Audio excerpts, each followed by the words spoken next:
Kushoonni dur impaayera cimaa ijaaruun ardiilee sadan bulchaa turuun isaanii fi addunyaa kana qaroomina aadaa, aartii, mootummaa, seeraa fi afaan barreeffamaan dhaabbilee amantiidhaaf uumaniiru. Itoophiyaan maqaa uummata Kushiif Giriikotaan kennamedha. Kush maqaa Ibraayisxootaan ilmaan Haamaatiif kennamedha. Kana jechuun Kush ilmaan Haamaatii jechuudha. Itoophiyaan ammoo namoota jalqaba addunyaa irra jiraachaa turanidha. Afaan Hieroogilifiksiis afaan Ijipshaanota caalaattu kan Itoophiyaanotatu jedhamedha. Dhugaa fakkaata yookiin namatti tola. Akka Didirees Sikulees ibsutti.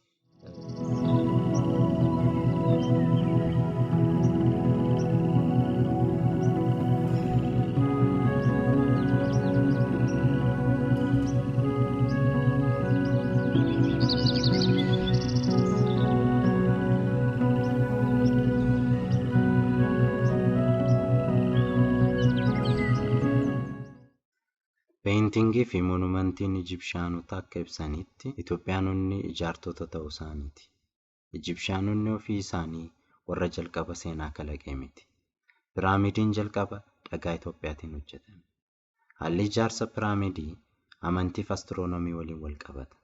Warri Kush abboota amantii warra aarsaa dhiyeessanii fi gaggeessitoota Ijipshaanotaa turan. Astaan 1926. Uummanni Oromoo qomoo warra jalqaba jiraachaa turanii fi naannoo Afrikaa bahaa keessatti uummattoota jiraataniif ka'umsa yookiin haadhoo ta'uu isaanii ifa baasa. Daariil Baatas 1979. Yeroo godaantonni saba Semeetik Itoophiyaa gahan ilmaan Haam yeroo baay'ee Kush jedhamanii waamaman lafa Aksum irra jiraachaa turan. Isaan keessaas Oromoon tokko ture. Beerhaam 1948. Akka barreessaan beekamaaf kabajamaa biyya keenyaa kan ta'e Looreet Tsaggaayee Gabramadiin jedhutti kallacha abbaa gadaa Oromoo isa warri abbaa aangoo fi gaggeessitootni amantii Ijipshaanotaa mataatti godhatan piraamiidii irratti argamu waliin wal fakkaata. Bakka seenaan uummata Ijiptittiin addaan citu yoo jiraate aadaa Oromoo keessatti argama. Tabarwaamii 2007.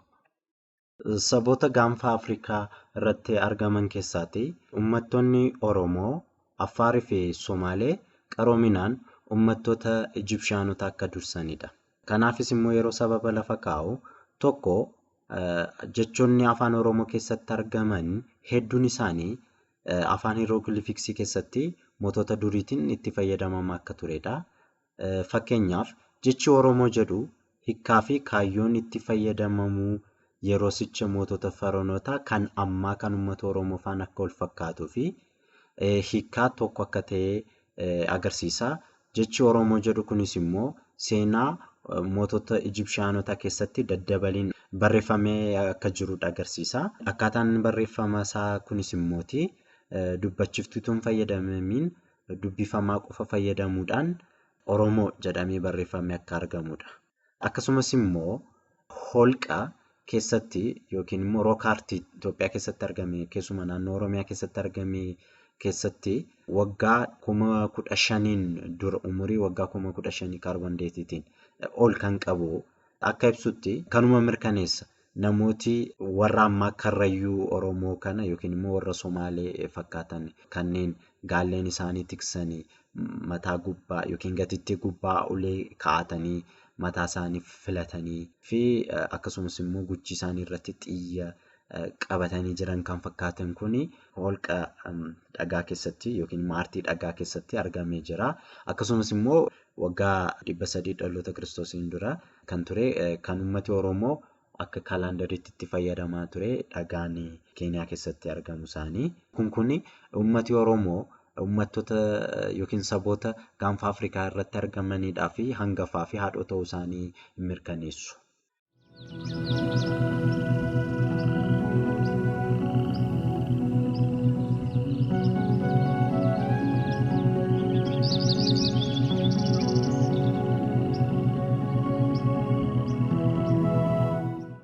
Akka barreeffamni durii kan waggaa 500 dhaloota Kiristoosiin dura Deriivdaan waa'ee nagaa bal'inaan ibsutti aadaa Hindii keessatti nagaan Vilaaraa warra xiyyaan beekamanii fi Minaavaar qurxummii qabdoota mohee handhuura Hindii irraa fudhateera jedha.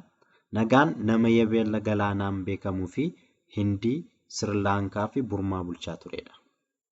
Waa'ee mooticha nagaa yeroo gad fageenyaan ilaallus dabalataanis waa'een nagaa Ramayyaanaa fi Mahabharaataa keessatti ka'ee jira. Mahabharaataan akka jedhutti mootichi nagaan magaalli guddoon isaa Dekkaan keessa ture. Bara 1300 dhaloota Kiristoosiin dura magaalonni biroon gara Jumaa fi Gaanjesitti babal'atan. Mootummaan Hindii inni duraa fi inni guddaan Nagaanaduu jedhama. Nagaan kan inni gara biyya Hindii dhaqees Kuushpunt Itoophiyaa irraati. Kuushpunt jechuun Itoophiyaa jechuudha. Kitaabni warra Habashootaas Kibra Nagast kanuma mirkaneessa. Akka Kibra Nagast jedhutti mootonni Arwee hundeessitootni mootummaa Zaabeezii Aningaabuun Oromoodha. Mootiin Hindiin bulchaa ture Nagaasaa isaan Nagaas jedhanii Kibra Nagast keessatti barreessanii ture. Hiddi dhaloota mootota kanaa immoo Oromoodha. Qoqni nagaan Hindootaaf uumee kenne Nagarii jedhama. Akka Sir Wiiliyaam Joonsan jedhutti afaan bara durii Hindoota, Saanskiriitii fi Itoophiyaanota durii wal fakkaata ture. Kan amma Giizii kana jechuudha. Asuma jechoo kana yoo ilaallu nagaa, nagarii, nagaasaa jecha afaan Oromooti jechuudha. Numti kun ragaadha.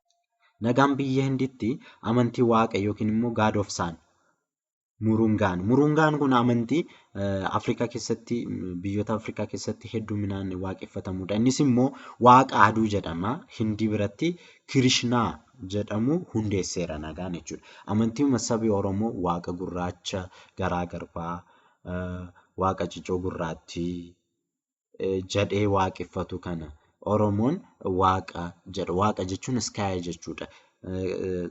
Aduu gara aduutti galagalee ganama kadhaa hin godhata kana hin beekna amantii waaqeffannaa keessatti.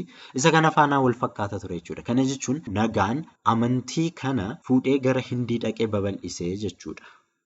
Isa kana immoo kan nu jabeessu Hastan akka barreessitetti mootonni durii kan Itoophiyaanotaa har'a Hindii keessatti akka waaqeffatamaa jiranii Puraanaa keessatti akka jedhutti barreessitee jirti.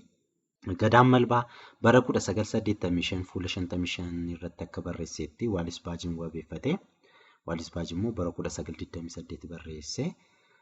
Hanga jaarraa 14ffaatti uummanni Abisiiniyaa kun jecha Itoophiyaa jedhu of waamanii hin beekan.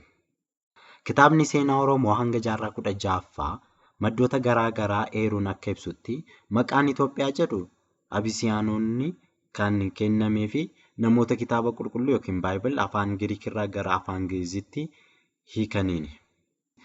Kitaabni Itoophiyaa fi Abisiiniyaa jedhu kun gonkumaa tokko akka hin taanedha kan ibsu. Kanaafuu Habashoonni Itoophiyaanota miti jechuudha. Dhufanii makatan malee. Jechi Habashaa jedhu kan argame kibba Arabiyaa naannoo Yemen har'aa keessa kan turedha.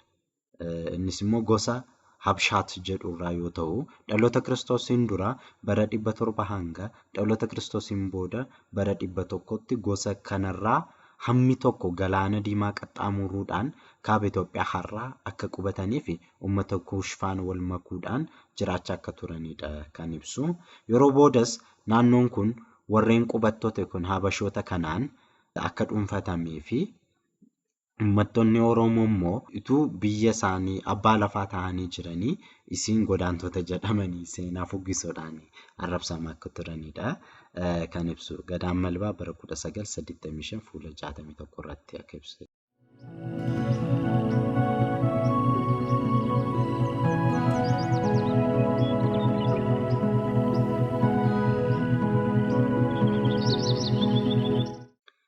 Nagaan Hindiin kan bulchaa ture lafa Itoophiyaa yookiin Kushirraa bara 1300 dhaloota Kiristoosiin duradha. Habashoonni kan lafa Itoophiyaa yookiin Kush dhufanii kan qabatan bara 700 dhaloota Kiristoosiin dura hanga 100 dhaloota Kiristoosiin boodattidha. Seenaan kitaaba Kibra Nagast kan Habashootaa jedhutti waa'ee nagaa kana gara isaaniitti naannessaniitidha haasa'a kitaabni isaanii. Maal jedhaa? Mootota gosa Qoomoo mootota warra nagaa jedhamanii akka dhaqanii Hindiin bulchaa turanii. Isaan keessaatis immoo ilma Maakiddaa isa isheen Salamoon irraa godhatte Minilik isa tokkoffaa sanatu dhaqee Hindiin bulchaa ture jedha. Akka qorattoonni seenaa garaa garaa jedhanitti mootittiin Queen Sheba yookiin immoo Saabaan kuni kan isheen bulchaa turte jaarraa 10ffaa dhaloota Kiristoosiin duradha. Seenaan kun immoo kan raawwate dhaloota Kiristoosiin dura nagaan immoo Hindiin dhaqee qabachuunsaa dhaloota Kiristoosiin dura waggaa 1300 jechuudha. Garaagarummaa waggoota hedduutu isaan gidduu jira. Kanaafuu mootummaa eenyu ta'uu hin dandeessu jechuudha yookiin Minilik ta'uu hin danda'u yookiin immoo Maagiddaa Harmeensaa ta'uu hin dandeessu jechuudha. Kanaafiyyuu seenaa kana dhaaluudhaaf hin danda'ani jechuudha. Waliin taahee cufaa si dhabuun na godhee biyya dhaqee namummaa koo dhabee ambaan gallaalamee dhabee harka kiyya bobbooyaan jiraadha fagootii fi hawaa. Oromiyaa biyya baakootii gammachuun koo.